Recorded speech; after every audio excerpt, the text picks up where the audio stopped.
இப்போ லாஸ்ட்டாக போன ஷெடியூல் கூட இப்போ கூட என் காலெல்லாம் மார்க் இருக்கும். அப்படியா? காலெல்லாம் கட்டாக இருக்கும். எல்லாருமே வந்து ரத்தம் சிந்தி ஸ்ட்ரகிள் பண்ணுன்னு ஒரு சொல்லுவாங்கல்ல.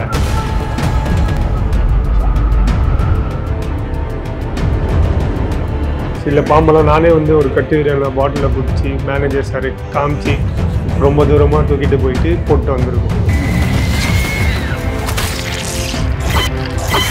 விக்ரம் சாரே வந்து மின்னல் போயிடும் சீக்கிரம் வாங்க எடுங்க அப்படின்னலாம் அந்த சில ஷார்ட்ஸ் போச்சு.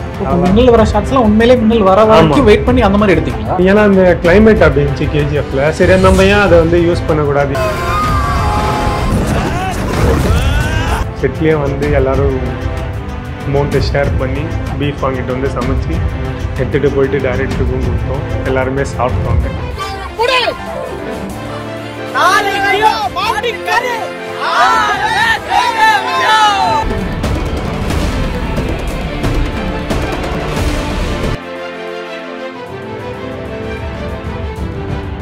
வணக்கம் உமேஷ். வணக்கம் சார். எப்படி இருக்கீங்க? நல்லா இருக்கணும். சூப்பர். தங்கலான் படம் வந்து நம்ம ஃபர்ஸ்ட் அனௌன்ஸ்மெண்ட் வந்ததுலேருந்து டீசர் ட்ரெயிலர் எல்லாருமே அதுலேருந்து ஒரு பெரிய எதிர்பார்ப்பு உருவாயிருக்குது. இந்த படத்தில் நீங்கள் ஒரு ரோல் பண்ணியிருக்கீங்க அப்படிங்கிறது உங்கள் கரியருக்குமே ஒரு நல்ல பிகினிங்காக இருக்கும்னு நினைக்கிறேன். ஃபஸ்ட்டு இந்த கெட்டப் பார்த்தாலே மிரட்டலாக இருக்குது. கெட்டப் பற்றி சொல்லுங்கள். எவ்வளோ நாள் ரெடி பண்ணீங்க இந்த தாடிக்கெல்லாம்? நான் ஆக்சுவலாக வந்து ஆடிஷன் தரும்போதே சொல்லிட்டாங்க, இந்த மாதிரி பிஎட் இந்த மாதிரி லாங் இயர்ஸோட தான் இருக்கணும், எதுவும் பண்ணாதீங்க, நாங்கள் பார்த்துக்குறோம், ஸோ நீங்கள் இப்படியே இருங்க அப்படின்னு ஆடிஷன் நடக்கும்போது ஒரு 100 பேருக்கு சொன்னாங்க. 100 பேர் ஆடிஷனில் சொல்லிட்டு இருந்தாங்க. அந்த 100 பேருமே அப்படி தான் இருந்தோம். சரி, ஷூட் ஸ்டார்ட் ஆகுது.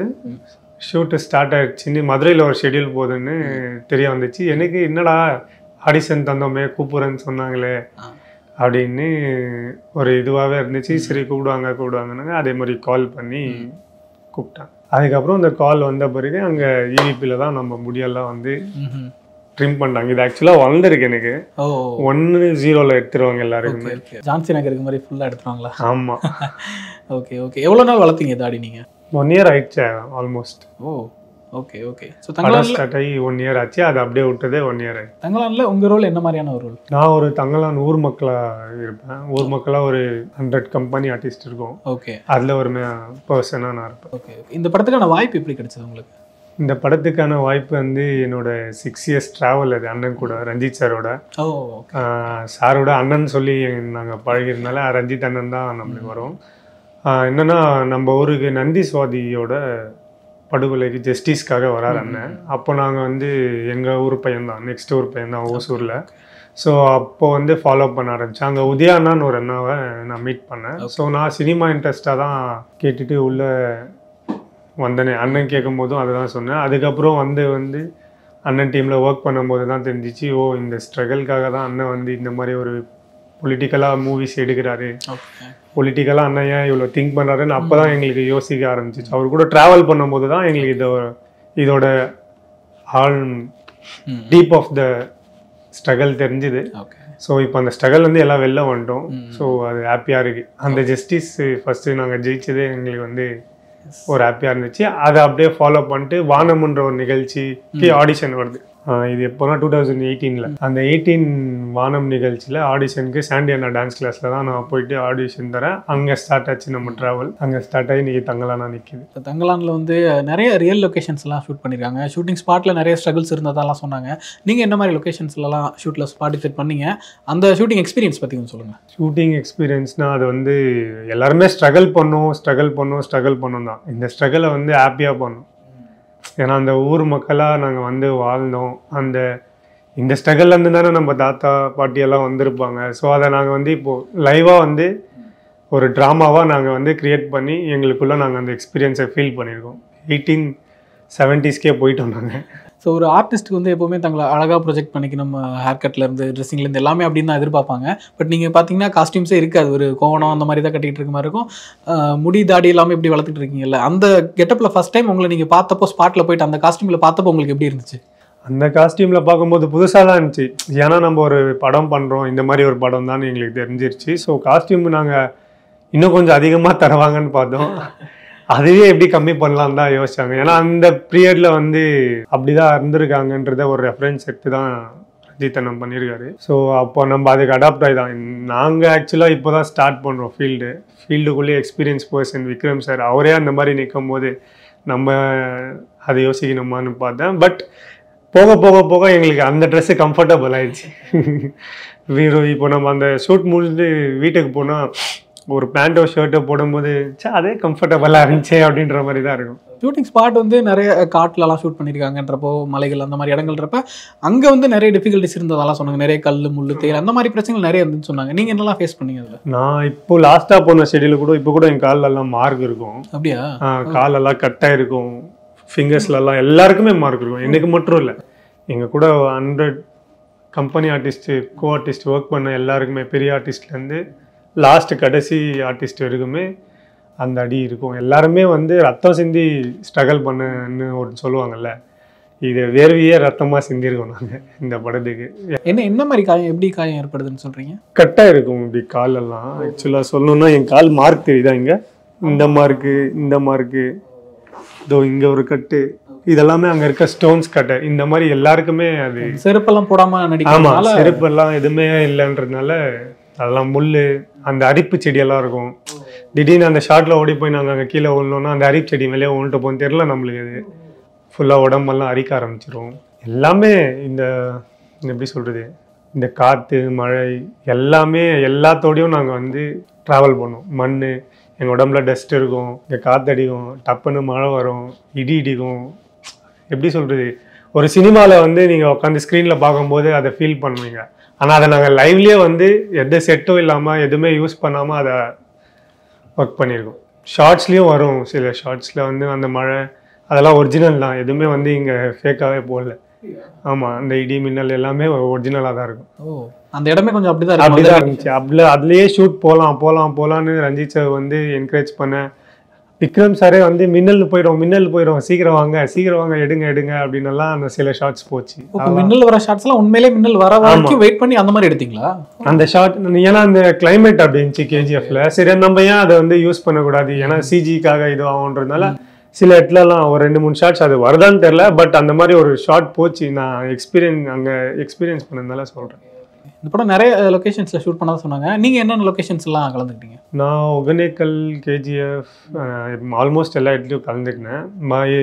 எல்லா இடத்துலையும் நான் ஃபாலோ பண்ணதுனால எல்லா இடத்துலையுமே நான் போனேன்.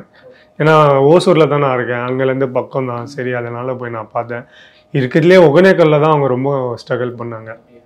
ஏன்னா விக்ரம் சாராக இருக்கட்டும், அவர் கூட நடிக்கிற பசுபதி சாராக இருக்கட்டும், அவர் கூட நடிக்கிற அரியண்ணா, அர்ஜுனன், நட்சத்திரம் நகர்கள்னு அது அவரோட செகண்ட் மூவி. ஸோ அவருமே இருக்கட்டும். அப்புறம் முனியன் ஐயான்னு ஒருத்தர் இருக்கார், அவர் பேர் சந்திரன் பேர், அவர் ஒன்று. அப்புறம் இன்னும் அந்த ஃபாரின் ஆர்டிஸ்ட் எல்லாமே அந்த ஒகேனக்கல் ஃபால்ஸில் தண்ணி ஃபாஸ்ட்டாக போயிட்டுருக்கோம். அவங்க அந்த அந்த தண்ணிலேயே வந்து டெக்னீஷியன்ஸ் எல்லாருமே நடந்து போயிட்டு அதில் விட்டா போயிடுவாங்க. அந்த ஒரு ஸ்ட்ரகிள் எல்லாம் வந்து நீங்கள் அது இதுலேயே போட்டிருப்பாங்க. ஃபஸ்ட்டு ஒரு கிளிம்ஸ் வீடியோலேயே ஒரு நடந்து போகிறதெல்லாம் போட்டிருப்பாங்க. அதுதான் அந்த மாதிரி எல்லா டெக்னீஷியன்ஸும், ஆர்ட் டிபார்ட்மெண்ட் எல்லாருமே போவாங்க. அதில் ட்ராவல் ஆகி தான் போயிட்டு பண்ணணுமே. அந்த ஸ்ட்ரகிள் எல்லாருமே அவங்க ஃபேஸ் பண்ணாங்க, நாங்கள் அதை ஃபேஸ் பண்ணல. அவ்வளோ.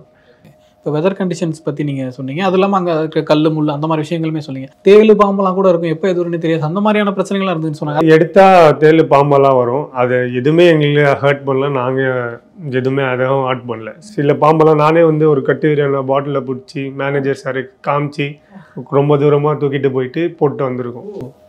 ஸோ அது நம்ம பாட்டிலில் பிடிச்சோம். சின்ன பாம்பு, அது கட்டுவரியன் இருக்கிறதே அது சின்னது தான். ஸோ நைட் ஷூட் தூங்கிட்டு இருக்கும்போது அது அங்கே போச்சு. சரி, நம்ம பார்த்துட்டோம், எடுத்துகிட்டு தூரமாக போட்டுடலாம். அதை தூரமாக போட்டால் அது ஆட்கள் இங்கே இருக்காங்கன்னு அது போயிடும். ஸோ எடுத்துகிட்டு போயிட்டு அந்த மாதிரி நிறைய பாம்பு போட்டிருக்காங்க. எல்லாருமே பிடிச்சிட்டு ரெஸ்கியூ பண்ணி எல்லாம் பண்ணியிருக்காங்க. எதுவுமே சொல்கிறீங்க, பயமா இல்லையா உங்களுக்கு? அந்த நம்ம அந்த இடத்துல இல்லை, அவங்க தான் அந்த இடத்துல இருக்காங்க. நம்ம தானே அவங்கள போய் டிஸ்டர்ப் பண்ணுறோம். வந்த லுக்ஸ்லாம் பார்க்குறப்ப விக்ரம் சார் இந்த ஏஜில் வந்து இவ்வளோ டெடிகேட்டடாக எப்படி பயங்கரமான பெர்ஃபார்மன்ஸ் பண்ணியிருக்காருன்ற மாதிரி இருக்குது. நீங்கள் செட்டில் பார்த்துருப்பீங்களா அவர் பெர்ஃபார்ம் பண்ணுறது? எப்படி இருந்துச்சு உங்களுக்கு? இவ்வளோ பெரிய ஆர்டிஸ்ட் ஆகிட்டு அந்த ஒரு சின்ன ஆட்டிடியூட் கூட இல்லாமல் எங்கள் கூட ஒரு ஃப்ரெண்ட்லியாக ஜாலியாக ஜோவலாக ஒர்க் பண்ணி அந்த ஸ்ட்ரகிளை ஃபேஸில் காட்டாமல், அவருக்கு என்னதான் பெயின் இருந்தாலும் நாங்கள் எல்லோரும் பின்னாடி கஷ்டப்பட்டுட்ருக்கோம், நம்மளாலேருந்து அவங்களுக்கு எதுவும் ஆகக்கூடாது அப்படின்ற மாதிரி அவருமே நல்லா ஒர்க் பண்ணார். அது அப்கமிங் ஆக்டராக நான் ரொம்ப இன்ஸ்பயர் ஆனேன். அவரோட பெர்ஃபார்மன்ஸ் பார்க்குறப்ப உங்களுக்கு எப்படி இருந்துச்சு? அதுதான் அவரோட பெர்ஃபார்மன்ஸ் வந்து இந்த ஆள் எப்படா இந்த வயசில் இப்படி நடிக்கிறாரு. ஏன்னா நம்ம ஒரு ஆடியன்ஸாக வெளியில் வந்து பார்க்கும்போது என்னடா இவர் என்னடா படம் பண்ணியிருப்பாங்க, ஷார்ட் எடுத்திருப்பாங்க, 2 டேக் எடுத்திருப்பாங்க, இல்லை 3 டேக், எல்லாமே ஒரே ஒரு டேக்கு. அதுவும் இல்லாமல் லைவ் சவுண்டு, அந்த லைவ் சவுண்டு எக்ஸ்பீரியன்ஸ் எல்லாம் அவர் எங்களுக்கு அப்படியே கொடுத்தாரு. இந்தாங்க இதெல்லாம் லேர்ன் பண்ணிக்கோங்க. ஒரு கிளாஸ், ஒரு சப்ஜெக்டில் ஒரு லெசன் சொல்கிற மாதிரி எக்ஸ்பிரஷனுக்கு ஒன்று, வாய்ஸ்க்கு ஒன்று, சேஞ்ச் ஓவருக்கு ஒன்று, பாடி லாங்குவேஜுக்கு ஒன்று, எல்லாமே மொத்தமாக ஒரே டைமில் தரணும். அதோட லேர்னிங் எங்களுக்கு ரொம்ப நல்லா இருந்துச்சு. அதுவும் இல்லாமல் அவர்கிட்டேருந்து இன்னொன்று ஏதோ புதுசாக எதிர்பார்த்து டைரக்டர் சார் சொல்லும்போது, ஓ இது இந்த மாதிரி ஒரு விஷயமும் இருக்கா, அவர் டீப்பாக உள்ளே போயிட்டு அவர்கிட்டேருந்து இன்னும் எக்ஸ்ட்ராவாக கேட்கும்போது அது நல்லா இருந்துச்சு. ஏன்னா ஒரு ஆர்டிஸ்டாக ஒரு டைரக்டர் வந்து ஒரு ஆர்டிஸ்ட் கிட்டேருந்து புதுசாக கேட்கும்போது ஒரு நம்ம இன்னும் சூப்பராக பண்ணலாம், இன்னும் பெட்டர் ஒன் மோர் தரலாம் அப்படின்ற ஒரு ஃபீல் எங்களுக்கே வந்துச்சு. அப்புறம் அவர் கூட நடிக்கும்போது நாங்கள் பின்னாடி என்ன தரலாம், புதுசாக என்ன தரலாம், நார்மலாக பேக்ரவுண்ட் ஆர்டிஸ்டாக இல்லாமல் புதுசாக என்ன தரலாம் நல்லா யோசித்து நாங்களுமே ட்ரை பண்ணோம். எங்களுக்குமே சொல்லுவார் அவர், டேய் புதுசாக பண்ணுங்கடா, பின்னாடி இந்த மாதிரி நீ யோசிச்சுக்கோங்க, இந்த மாதிரி சுச்சுவேஷனு, நீங்கள் இங்கே இருக்கீங்க, இந்த மாதிரி அப்படின்ட்டு அதுக்கு ஏற்ற மாதிரி சுச்சுவேஷனை பிளான் சொல்லுவார். பொறுமையாக சொல்லுவார், எடுப்போம். அவருக்கு பிடிக்காது, டப்புன்னு டேய் ஓவராக பண்ணுறான் பாரு அதெல்லாமே சொல்லுவார். அதுவுமே கண்ட்ரோல் பண்ணி நீட்டாக ஒன்று தரும்போது சூப்பர், அதுவும் என்கரேஜும் பண்ணுவார். சூப்பராக அவன் பர்டிகுலராக நேம் சொல்லி அவன் சூப்பராக பண்ணான், பர்டிகுலராக நேம் சொல்லி இவன் கொஞ்சம் இது பண்ணான் அப்படின்ற ஃபன்னாக எடுத்துகிட்டு, எப்படி சொல்கிறது, ஒரு ஸ்கூல் எப்படின்னா we are proud to say that we are from school of Pa. Ranjith, அந்த மாதிரி தான் இருந்துச்சு. அவ்வளோ பெரிய டெக்னீஷியன் ஆர்டிஸ்ட் நம்மளை வந்து பேர் சொல்லி கூப்பிட்டு பாராட்டுறப்ப அதுவும் அந்த இடத்துல நமக்கு எவ்வளோ பெருமையாக இருக்குது. நமக்கு இப்போ பா. ரஞ்சித் கூட நீங்கள் சில வருஷங்களாக ட்ராவல் பண்ணிட்டு இருக்கீங்க, நட்சத்திரம் மாதிரி படங்கள்லாம் பார்த்துருக்கீங்க. ஒரு படத்துக்குமே அவரோட ஃபிலிம் லாங்குவேஜ் வந்து பயங்கரமாக எலிவேட் ஆகிட்டு இருக்குது. அவரோட கிராஃப்டே பயங்கரமாக ஆகிட்டு இருக்கு. அவர் பேசுகிற அரசியலை தாண்டிட்டு இந்த படத்தில் தங்கலானில் நம்ம என்ன எதிர்பார்க்கலாம்? தங்கலானில் வந்து நீங்கள் என்ன எதிர்பார்க்கலாம்னா, அண்ணனோட ஒரு ஜானர் இருக்குல்ல, அந்த ஜானரை வந்து பாயிண்ட் அவுட் பண்ணிட்டே வராங்க எல்லாருமே அப்படின்ட்டு ஒன்று இருக்குல்ல, அந்த பாயிண்ட் ஆஃப்லேருந்து இது எல்லாருக்குமே வந்து ஒரு சார் ரஞ்சித் சார் இப்படி ஒரு படம் எடுத்திருக்காரா, ரஞ்சித் சார்கிட்டேருந்து இப்படி ஒரு அவுட்புட் இருக்கா அப்படின்னு நீங்கள் எக்ஸ்பெக்ட் பண்ணியிருப்பீங்க. ஏன்னா சார்பேட்டா வந்து ஒரு எக்ஸ்பெக்டேஷன் இப்போ தந்திருக்கும், நட்சத்திரம் நகர்கிறது ஒரு எக்ஸ்பெக்டேஷன். அது எல்லாத்தையும் ஃபுல்ஃபில் பண்ணுற மாதிரி இது சிம்பிளாக சொல்லணும்னா பாகுபலி, RRR, இப்போ வந்து காந்தாரா, இதெல்லாம் சாப்பிடும்னு நினைக்கிறேன். இது எல்லாத்தையுமே சாப்பிட்டு தங்கலான ஒரு பாயிண்ட் அவுட் பண்ணி சொல்லுவாங்க இந்தியன் சினிமாக்காக. பாலிவுட்க்கும் இது ஒரு ரீச்சாக இருக்கும். பாலிவுட், ஹாலிவுட் எல்லா இடத்துலையுமே ஒரு ரீச்சாக இருக்கும் கண்டிப்பாக. அந்தளவுக்கு ஒர்க் பண்ணியிருக்காரு அண்ணன். அந்தளவுக்கு ஒரு எல்லார்கிட்டேருந்தும் கெட்டு எல்லார்கிட்டேருந்தும் ஒர்க் பிடுங்கியிருக்காரு. விக்ரம் சாரும் ஸ்ட்ரகிள் பண்ணியிருக்காங்க. பார்வதி மேம் அவங்க இருக்கிறதுலே வந்து ஒரு ஷாட்டும் அவங்க கிளாப் வாங்குவாங்க. அவங்க ஆக்ஷன் சொல்லிட்டு கட் சொல்கிற வரைக்கும் ஒர்க் பண்ணுவாங்க. அது எல்லாமே அவங்க கிளாப்ஸ் வாங்கியிருக்காங்க. பசுபதி சார் கூட தான். ஆமாம், ஏன்னா சார்பட்டாலே வந்து ரங்கன் வாத்தியாரா எல்லாருக்கும் மனசுலையுமே இடம் பிடிச்சிட்டான்னு சொல்லி எல்லாருக்குமே ரொம்ப பிடிச்ச ஒரு கேரக்டராக அந்த கேரக்டர் இருக்குது. திரும்பவும் பாரஞ்சித்தோட கொலாபரேட் பண்ணுறாங்கன்றப்ப அவரோட கேரக்டர் எப்படி இருக்குன்னு சொல்லிட்டு எல்லாருக்குமே எதிர்பார்ப்பு இருக்குது. அதை பற்றி சொல்லுங்கள். ரங்க வாத்தியார் வந்து அது வாத்தியாராக பார்த்தீங்க. இதில் வந்து அதாவது அவர் விக்ரம் சார் கூட நிறைய படம் பண்ணியிருக்காரு. அதுவும் இல்லாமல் நிறைய கேரக்டர்ஸ் பண்ணியிருக்காரு, நிறைய வேரியேஷன்ஸ் காமிச்சிருக்காங்க. இது எதுலேயுமே இல்லாத ஒரு வேரியேஷன் இதில் இருக்கும். அவரை வந்து நீங்கள் இந்த மாதிரி பார்த்துருக்கவே மாட்டீங்க. இந்த மாதிரி ஒரு கேரக்டர் இவனால் பண்ண முடிஞ்சிருக்குமா அப்படின்னு நீங்கள் வந்து ஒரு இமேஜினேஷன்லேயே இருக்காது, உங்கள் இமேஜினேஷன்லேயே இருக்காது. அந்த மாதிரி ஒருத்தராக இருப்பார் அவர். இப்போ நீங்கள் சொல்லிட்டு நீங்கள் பாகுபலி அதெல்லாம், அதனால் எனக்கு ஞாபகம் வருது. ஏன்னா இப்போ பீரியட் படங்கள் அப்படின்னு சொல்லிட்டு வர்றது வந்து பாகுபலி மாதிரி, பொன்னியின் செல்வன் மாதிரி பெரும்பாலும் அந்த ராஜா கதைகள் சொல்கிறதா தான் இருக்குது. அவங்களோட பிரச்சனைகளை பேசுகிற படங்களாக தான் இருந்துகிட்டு இருக்கு.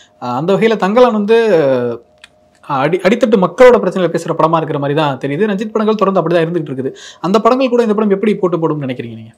அந்த படத்துங்களோட இந்த படம் ஏன் போட்டி போடும்னு நான் சொல்கிறேன்னா, அந்த படம் எல்லாம் ஒரு கற்பனையிலேருந்து வந்து ஒரு சின்ன அவுட்லைன் தான் எடுத்து அவங்க கற்பனை கதையாக காமிச்சிருப்பாங்க. இது பெரிய அவுட்லைனே வந்து உண்மை கதையாக இருக்கும். ஸோ அந்த உண்மை கதையில் லிட்டில் பிட் சினிமேட்டிக்காக இருக்கும், ஒரு ஆர்டிஸ்டிக் வேலையாக இருக்கும். அந்த மாதிரி ஒரு இது தான். அதனால தான் நான் வந்து கான்ஃபிடென்ட்டாக சொல்கிறேன். ஏன்னா இன்றைக்கும் கேஜிஎஃப்பில் வந்து தமிழ் மக்கள் வாழ்கிறாங்க, தமிழ் எழுத்துக்கள் இருக்குது, தமிழ் ஸ்கூல் இருக்குது. கர்நாடகாவிலே தமிழ் போர்டு நீங்கள் எங்கேயும் பார்க்க முடியாது கேஜிஎஃப்பை தவிர. அதனால தான் இன்றைக்கி வரைக்கும் அங்கே தமிழர்கள் வாழ்கிறாங்க, ஸ்ட்ரகிள் பண்ணிட்டுருக்காங்க.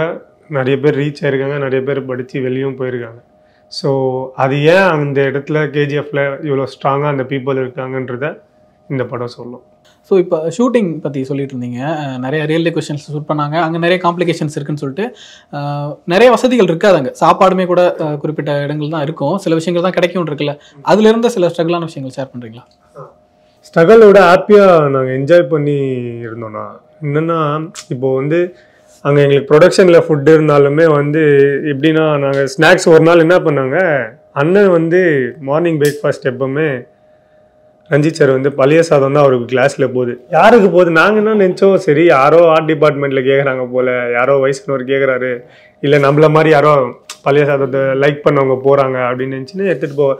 யார் எடுத்துகிட்டு போவாங்கன்னா, அண்ணனுக்கு ஃபுட்டு தரவர் தான் எடுத்துகிட்டு போவார் ரெகுலராக. அவர் எடுத்துகிட்டு போகிறாருன்னா யாருக்குண்ணா அப்படின்னா ரஞ்சித் சாருப்பா. ஏன்னா எங்களுக்கும் அங்கே வச்சுருப்பாங்க, ப்ரொடக்ஷனில் ஃபுட்டு பிளேஸில் வேணுன்றவங்க போட்டுக்கலாம் அப்படின்னு தான் வச்சுருப்பாங்க. ஏன்னா அவர் ஃபுல் டே அவர் அந்த மைக்கில் அந்த ஆக்ஷன் ஒரு வாட்டி கூட ஆக்ஷன் அப்படி சொன்னதே இல்லை. அவர் அந்த பவரோட சொல்லி அந்த மூடுக்கு வரணும், அதுக்கான எனர்ஜி அங்கேருந்து தான் வருதுன்னு அப்போ தான் தெரிஞ்சிச்சு. அப்புறம் ஒரு நாள் ஸ்நாக்ஸுக்கு வந்து கூலெல்லாம் கொடுத்தாங்க. அதெல்லாம் மற்றவங்க நாங்கள்லாம் சாப்பிடுவோம் வில்லேஜில். ஸோ அவங்க எல்லாருமே அதை விரும்பி 1 கிளாஸ் 2 கிளாஸ், ஏன்னா வெயில் அடிக்கும், நைட் ஆனால் பனி இருக்கும், காலையில் ஆனால் வெயில் செம்ம வெயிலாக இருக்கும். சென்னையிலலாம் அந்த கூழ் அதுதான் குடிச்சிட்டு அதெல்லாம் எல்லாருமே அக்செப்ட் பண்ணி. ஏன்னா இப்போ சில பேரெல்லாம் குடிக்கிறதே இல்லை. ஃபஸ்ட்டெல்லாம் ரோட்டு கடையிலே இப்போ வித்துட்டு இருந்தாங்க, இப்போ சென்னையில் கூழ் கடையை பார்க்க முடியல. ஸோ அது வந்து ஒரு நல்ல இது. அந்த அந்த ஊரில் மக்களாக நாங்கள் வாழ்ந்துட்டோம். அந்த பீரியடுக்கு வந்து டைம் ட்ராவல் பண்ணி போயிட்டோம். ஒரு நாள் என்ன பண்ணோன்னா, செட்லேயே வந்து எல்லோரும் அமௌண்ட்டை ஷேர் பண்ணி பீஃப் வாங்கிட்டு வந்து சமைச்சு எடுத்துகிட்டு போயிட்டு டைரக்டருக்கும் கொடுத்தோம். எல்லாருமே சாப்பிட்டோங்க. அங்கேயே சமைச்சிங்களா சார்? ஏன்னா எங்களுக்கு வேற ஒரு போர்ஷன்ஸ் போயிட்டு இருந்தாலும் எங்களுக்கு ஃப்ரீ இருந்துச்சு. சரி என்ன பண்ணலாம், ஃபோனும் இல்லை, எல்லாரும் ஃபோனும் வச்சுட்டு வந்துட்டோம், என்ன பண்ணலாம் போது இந்த பக்கம் சமைச்சிட்டு இருக்காங்க, அந்த பக்கம் கானா பாடிட்டு இருக்காங்க, இந்த பக்கம் பசங்க குழந்தைங்கலாம் ஆடிட்டு இருக்காங்க, அந்த பக்கம் லேடிஸ் எல்லாம் பேசிட்டு இருக்காங்க. அந்த ஊரில் ஒரு கேமரா இல்லாமல் அந்த ஊரில் இருந்தால் எப்படி இருப்போமோ அப்படி இருந்தோம். அந்த ஊர் மக்களாக வாழ்ந்தோம், நிஜமாலே வாழ்ந்துட்டு இருந்தோம். அதனால வந்து இந்த படம் எல்லார் மனசுலையும் நிற்கும். செட்டில் நடந்த இந்த மாதிரி சில ஜாலியான மொமெண்ட்ஸ் ஏதாவது ஷேர் பண்ணிக்கிறீங்களா? அதான் அண்ணன் வந்து இந்த மாதிரி பண்ணுவார். நான் வந்து ஆக்சுவலாக நான் வந்து என்ன பண்ணுவேன்னா, நான் முன்னாடியே சொன்னேன் இல்லைங்களா, இந்த மாதிரி கேரக்டர் ஒரு கேரக்டர்கிட்ட இருந்து எக்ஸ்பிரஷன் எடுப்பேன். அந்த மாதிரி ஒரு 10 பேர் செட்டில் நான் பார்த்து வச்சுருந்து அசிஸ்டன்ட் டைரக்டர்ஸ் கிட்ட நான் சும்மா அந்த மாதிரி நண்டு காமிச்சிட்டு, ஏன்னா நம்மளுக்கு அடுத்து வாய்ப்பு தரது அசிஸ்டன்ட் டைரக்டர்ஸ் தான் இருப்பாங்க. ஸோ அதனால் அவங்கக்கிட்ட வந்து நான் வாக் பண்ணி காமிச்சிட்டு இருந்தேன். ஒரு நாள் சும்மா பின்னாடி அண்ணன் ரஞ்சித் சார் மானிட்டர் பார்க்கலான்னு போனேன். அப்போது சார் ஜாலி மூடில் இருந்தார் போல். ஸோ ஒரு அசிஸ்டன்ட் டைரக்டர் இந்த மாதிரி பண்ணுவாங்க அப்படின்னும் போது நான் ஒரு 10 பேரை மாதிரி நடந்து காமிச்சேன். அண்ணன் சீட்லேருந்து எகிரி குச்சி சிரிச்சு சூப்பரா அப்படின்னு அவரை வந்து அந்த ரிலாக்ஸ் பண்ண வச்சுன்றதுல எனக்கு ஒரு ஹாப்பியாக இருந்துச்சு. ஸோ அன்றைக்கி வந்து ரொம்ப ஹாப்பியாக இருந்தேன் நான் அன்றைக்கி வந்து. ஏன்னா அந்த ஒரு 10 பேர் மாதிரி ஒரு டைரக்டர் முன்னாடி வந்து எனக்கு வந்து வாய்ப்பு கொடுத்து பண்ணு அப்படின்னு சொன்னதே அவர் மைண்டில் ரிஜிஸ்டர் ஆகிருக்குன்ற ஒரு ஹாப்பினஸ் இருந்துச்சு. அவருமே அதை என்ஜாய் பண்ணார். ஆக்சுவலாக அது வந்து நான் யார் அந்த 10 பேர் பண்ணனோ அந்த 10 பேரை பக்கத்தில் கூப்பிட்டு வச்சு தான் நான் உங்களை மாதிரி பண்ணுறேன், கோச்சிக்காதீங்கன்னா எனக்கு ஆக்டிங்காக நான் இது பண்ணுறேன் அப்படின்னு சொல்லி தான் நான் அதை பண்ணேன்னு. அவங்களுக்கே ஃபஸ்ட்டு அவங்கக்கிட்ட தான், இப்போ உங்களை மாதிரி நடக்கிறேன்னா உங்ககிட்ட நான் சொல்லிடுவேன், உங்களை மாதிரி நான் பண்ணுவேன், எங்கே பண்ணுனா ஆமாண்டா அவங்களும் ரசித்தாங்க. அதுதான் இங்கே ஹைலைட்டு. அவங்க வந்து அதை ஹர்ட் ஆகாமல் அவங்க ரசித்து அவங்க என்னை அக்செப்ட் பண்ணது ரொம்ப ஹாப்பியாக இருந்துச்சு. இன்னொரு விஷயம் ஒன்று சொல்லுவாங்க, இப்போ ரஞ்சித் அவர்கள் வந்து அவர் படத்தில் நடிக்கிற நடிகர்களை தொடர்ந்து யூஸ் பண்ணுவார் அடுத்தடுத்த படங்கள்னு சொல்லிட்டு. அது அப்படி ஒரு விஷயம் பார்க்கலாம். இன்னொரு விஷயம் வந்து ரஞ்சித் படங்கள் நடிக்கிற நடிகர்கள் வந்து வேற யாரும் யூஸ் பண்ணி மாட்டிக்கிறாங்க, அவங்கள வந்து அவாய்ட் பண்ணுறாங்க அப்படிங்கிற மாதிரி விஷயம் சொல்லுவாங்க. அது எப்படி பார்க்குறீங்க நீங்கள்? ஆக்சுவலாக அப்படி நான் வந்து அது தப்புன்னு தான் நினைக்கிறேன். ஏன்னா சில பேர் தான் அது பண்ணுறாங்க, எல்லாருமே அது பண்ணுறாங்கன்னு நான் சொல்ல விரும்பல. பட் எல்லாருமே வாய்ப்பு தரணும். ஏன்னா அண்ணன் படத்தில் நடித்தவங்க எல்லாருமே ஈக்குவலாக டேலண்டட் பர்சன்ஸ் தான், அவங்களுமே டேலண்டட் பர்சன்ஸ் தான். ஸோ இங்கே மாறி தான் தரும். இப்போ அண்ணன் படத்தில் அப்படி இல்லையே, எல்லாருமே ஒர்க் பண்ணுறாங்கல்ல, அதே மாதிரி தான் மற்றவங்களும் இங்கே இருக்கிறவங்களையும் கலெக்ட் பண்ணி ஒர்க் பண்ணணுன்னு ஆசைப்படுறேன். இங்கே இருக்கவங்களும் ஆர்டிஸ்ட் தான், அங்கே இருக்கவங்களும் ஆர்டிஸ்ட் தான். இங்கே பிரிவினை இல்லை, எல்லாம் சினிமா இண்டஸ்ட்ரிக்குள்ளே ஒன்றா தான் இருக்கும். ஸோ போகிறோம், வெளியில் போகிறோம். இப்போ தான் எக்ஸ்ப்ளோர் ஆகிட்டுருக்கு. எல்லா ஆக்டர்ஸும் ஒன்றா ஒர்க் பண்ணுறோம். ஆனால் நீங்கள் சொன்ன அந்த லேபிள் தொடர்ந்து சொல்லிட்டு தான் இருக்காங்க. அந்த லேபிளை தங்கலான் அழிக்கும். தங்கலான் பாலிடிக்ஸ் வந்து அது கரெக்டாக அழிக்கும். அந்த பாலிடிக்ஸில் இது வராது. ஸோ தங்கலான் படம் அதுதான் சொன்னல முன்னாடியே, இந்த படம் வந்து அண்ணனோட ஒரு இன்னொரு ஜானரை காட்டும் அப்படின்றத நான் இங்கே தெரியப்படுத்திக்கிறேன். இப்போ ரஞ்சித் அவர்கள் வந்து கூட ஒர்க் பண்ணுறவங்க கூட பர்சனலாக ஒரு பாண்ட் மெயின்டைன் பண்ணுவார் அப்படின்லாம் சொல்லியிருக்காங்க. அதை நீங்கள் ஃபீல் பண்ணியிருக்கீங்களா? ஆமாம், நான்லாம் பயங்கரமாக ஃபீல் பண்ணியிருக்கேன்னா, நான் வந்து இப்போது இன்ஸ்டாகிராமில் அவர் ஏதாவது போஸ்ட் போட்டாலோ இல்லை எங்கள் சினிமாவை பதிவுகள் ஏதாவது போட்டாலோ அதில் வந்து அண்ணனை டேக் பண்ணி போடுவேன். உடனே பார்ப்பார், ஒரு ஹார்ட் அடிப்பார். இன்ஸ்டாவில் ஒரு நாள் என்ன பண்ணியிருக்காரு தெரியாமல் இன்ஸ்டாவில் கால் பண்ணிட்டாரு. நான் இன்னைக்கு ஏதோ ஆனால் அடுத்த படத்துக்கு வாய்ப்பா அப்படின்னு நினச்சிட்டு நான் ரீப்ளே பண்ணுறேன். டப்புன்னு ஏதோ ரீப்ளே பண்ணேன். ஆக்சுவலாக எனக்கு ஃபீவர் அன்னைக்கு. அவர் ரீப்ளே பண்ணிருந்து எனக்கு அந்த ஃபீவர் எதுவுமே தெரில. எழுந்து பிரிஸ்காக உட்காந்து ரீப்ளே பண்ணிவிட்டு என்ன பண்ணலான்னு ஒரு 10 minutes யோசித்து ரீப்ளே பண்ணேன். அவர் அசால்ட்டாக சாரி பை மிஸ்டேக் வந்துச்சுரா, கவலைப்படாத அப்படின்ற ஒரு ரீப்ளே பண்ணார். இதெல்லாம் அவ்வளோ பெரிய டைரக்டராக இருந்து இதெல்லாம் எனக்கு வந்து பண்ணது எனக்கு ரொம்ப. எங்கள் அம்மா கிட்ட சொன்னேன், அவ்வளோதானே போ அப்படின்றாங்க எங்கள் அம்மா. ஏன்னா அவங்களுக்கு அது தெரியாதுல்ல. நம்ம ஒரு ஹார்ட் போட்டாலோ இல்லை அவர் வந்து லைக் பண்ணாலோ, என்னோட பர்சனல் ஃபோட்டோக்கு லைக் பண்ணியிருக்காரு, என்னோட பர்சனல் டெக்ஸ்ட்டுக்கு அவர் ரீப்ளே பண்ணியிருக்காரு. எனக்கு இல்லை, என்னை சுற்றி இருக்க எங்கள் ஆர்டிஸ்ட்டு கூட ஒரு பையன் கிறிஸ்டின் இருக்கான். அவன் ஒரு ஃபோட்டோ அப்டேட் பண்ணியிருந்தான். அந்த ஃபோட்டோ வந்து அவர் நைட்டு பார்த்துருப்பாரு போல். காலைல வந்து செட்டில் கேட்குறாரு, என்னடா ஃபோட்டோலாம் பயங்கரமாக போட்டிருக்க அப்படின்னு அவர் கேட்குறாரு. அந்த மாதிரி எல்லா ஆர்டிஸ்ட்டையும் அவர் ஃபாலோ பண்ணார். நீட்டாக எல்லாரையுமே நோட் பண்ணி எல்லாருக்குமே ஈக்குவல் ஆப்பர்ச்சுனிட்டிஸ் தராரு. உதயானான்னு ஒருத்தர் நான் பார்க்குறேன் அங்கே எங்கள் ஒசூரில். அவர் மூலியமாக தான் எனக்கு வந்து அண்ணன் டீம் ஃபாலோ பண்ணி அவர் தான் இந்த ஆடிஷன் எல்லாம் சொல்லி அனுப்புவார். அவர் மூலியமாக தான் வந்தேன். இந்த உதயானாவை இன்ட்ரடியூஸ் பண்ண வச்ச காரணம் வந்து என் பெஸ்ட்டு ஃப்ரெண்டு மகேஷ் ஒசூரில் இருக்கான். அவன் மூலியமாக தான் நான் இன்றைக்கி இந்த இடத்துல உட்காந்துருக்கேன்னு. ஸோ அவனுக்கும் இந்த இடத்துல தேங்க்ஸ் சொல்லிக்கிறேன். உதயானாக்கும் இந்த இடத்துல தேங்க்ஸ் சொல்லிக்கிறேன். மிகப்பெரிய தேங்க்ஸ் எங்களெல்லாம் இணைக்கிற ரஞ்சித் அண்ணாக்கும் தேங்க்ஸ். விக்ரம் சருக்கு ஆல் த பெஸ்ட். இந்த மூவி வந்து அவருக்கு கெரியரில் வந்து ஒரு பெரிய மைண்ட் ஸ்டோனாக இருக்கும். எல்லா படத்தோட இந்த படம் வந்து அவரே வந்து சொல்லிட்டாரு, நான் ரொம்ப கஷ்டப்பட்டிருக்கேன் இந்த படத்துக்குன்னு. ஸோ அந்த கஷ்டத்துக்கு பலனா இந்த படம் ஒரு மறுபடியும் விக்ரம் சார் கூடி பறக்கும். அப்புறம் நிறைய சேனல்ஸில் நிறைய பேர் பிட்டாக இன்டர்வியூ கொடுத்துருவோம். எனக்கு என்ன ஆசை இருக்குன்னா, நாங்கள் ஒர்க் பண்ண தங்கலான் டீமில் ஒர்க் பண்ண ஒரு 150 ஆர்டிஸ்ட் இருக்கும். வயசானவங்க, மிடில் ஏஜ் பாய்ஸு, சின்ன பசங்க எல்லாரையும் சேர்த்து வச்சு ஒரு இடத்துல இன்டர்வியூ படம் முடிஞ்ச பிறகு பண்ணுவீங்கன்னு ஆசைப்பட்றேன். பண்ணுங்கள். ஏன்னா எங்களோட ஸ்ட்ரகிள் இல்லாமல் நாங்கள் ஃபேமிலியாக இருந்தோம்னு சொல்கிறோம்ல, அந்த ஃபேமிலியோட பாண்டிங் அப்போ பார்ப்பீங்க. ஒருத்தருக்கு ஒருத்தர் என்ஜாய் பண்ணி நாங்கள் இருந்த ஒரு விஷயத்த ஷேர் பண்ணுவோம். கண்டிப்பாக நீங்கள் சொல்லும்போதே எனக்கு ரொம்ப இன்ட்ரெஸ்டிங்காக இருக்குது. ஒரு கிராமத்தில் இருக்கிற மாதிரி நடிக்கிறது போய் அந்த கிராமமாகவே மாறிட்டீங்கல்ல நீங்கள். அந்த விஷயத்தை எங்களுக்கும் நேரில் பார்க்கணும்னு ஆசையாக இருக்குது. நிச்சயமாக அதுக்கான முயற்சிகளை ஈடுபடுறோம். அது மாதிரியான வாய்ப்பு அமையும் போது கண்டிப்பாக அந்த மாதிரி ஒன்று எடுப்போம் நம்ம. கண்டிப்பாக. நன்றி.